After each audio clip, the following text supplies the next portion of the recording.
Hi, I'm Weston. I love talking about the Astros, and I'm here to talk about Game 133 of the regular season. The Astros lose 1-0 to the Seattle Mariners, which is not how you want to start Badia September, but it happened. Also, happy Justin Verlander no-hitter anniversary, everybody. Right, great day for the Astros a couple years back. Okay. There's really not a lot to talk about for the game.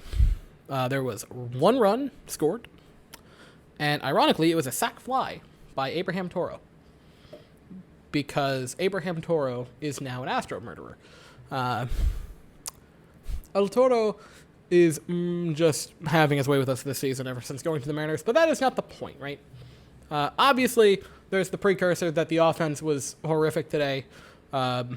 You left 8 men on base. You went 0 for 5 with runners in scoring position. You barely got people even in scoring position. I don't think a person touched third base today for the Astros. It was not a fun time, right? And the pitching staff did more than their part to make it where the Astros could easily get a win today, right? That's pretty obvious. Allowing one run is that's great, right? That is perfect. That's great. Not winning a game like that is bad. So, offensively, Altuve had a hit and a walk. He was good. Brantley had a multi-hit game. That's good. Bregman had a multi-hit game. That's good. I'm just looking through because, honestly, I'm pain. It's pain. I feel nothing but pain. Jake Myers had a hit. That's good. That was it. The day was just bad. The day was bad. The Astros basically did nothing offensively. Jake Odorizzi was fine. He was good. 7 strikeouts, pair of walks, only 1 run in 5 innings. That's great. That is fantastic. He did more than enough for the Astros today to put us in a position to win. He was good. Phil Maton did fine. Inning, gave up the sac fly. It's a sac fly. Right, the only run they scored was on and out. Maton was fine. Yimi Garcia was okay. Got a strikeout today for him. Blake Taylor only pitched a third of an inning. What have you? It's fine. Ryan Stennett came in. He was good. Throwing gas. He got a strikeout. They were good. The Astros just couldn't do anything offensively. It was a bad day for us for that.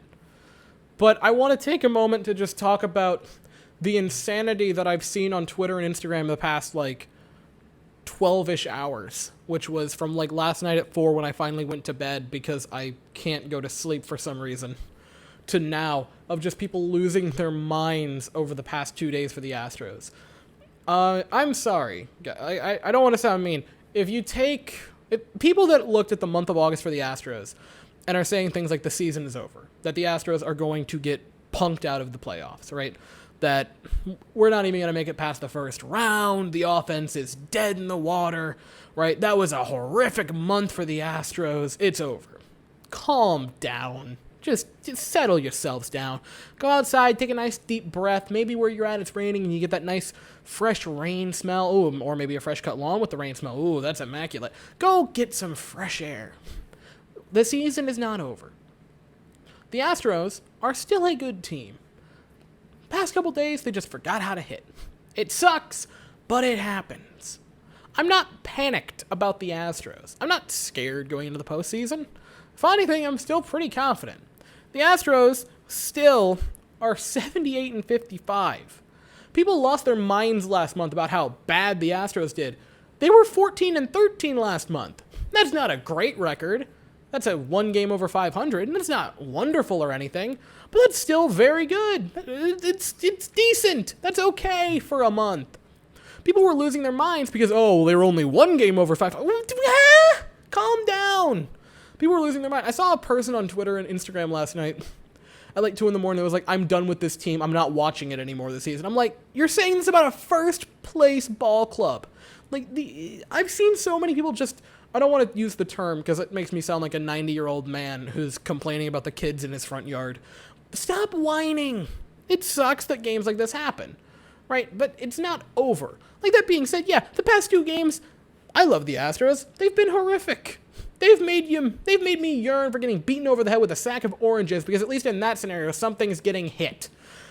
Like, they've been not fun. But I'm not thinking to myself, oh, gee, well, the Astros had a couple of bad games in a month where they were only one game over 500, so I suppose the old season's over. Why even bother heading to the postseason, guys?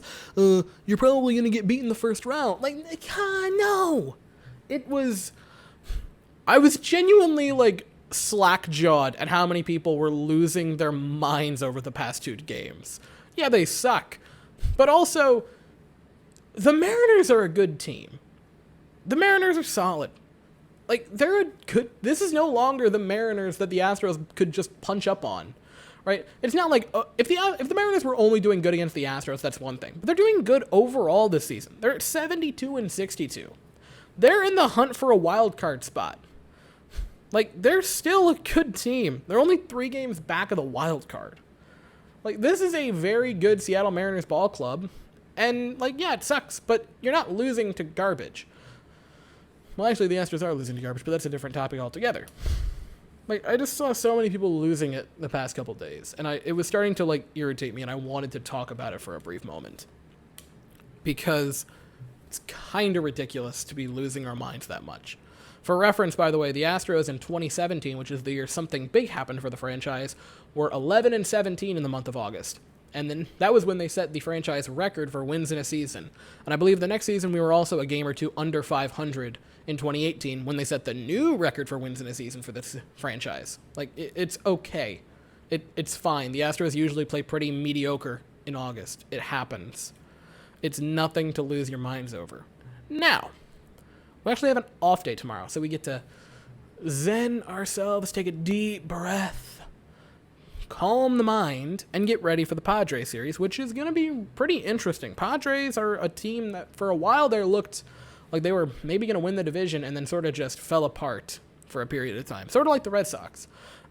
Excitingly, the Astros have announced HOU0-SEA1 will get the ball in the Friday night matchup. Padres have not officially announced their starter yet, but Urquidy is going to be on for the Astros. He rolls in for the first time in a couple of months with a 3.38 ERA. And I'm looking forward to that. That is 10:10 Eastern, Red Bull o'clock, and 9:10 Central, which is probably also Red Bull o'clock for Houstonians. Anyway, I'll be here after that game to discuss it, hopefully, to discuss a win. Anyway, that is all I have to say for the afternoon. Thank you all so very much for watching. I hope you all have an absolutely fantastic day, and as always, go Astros.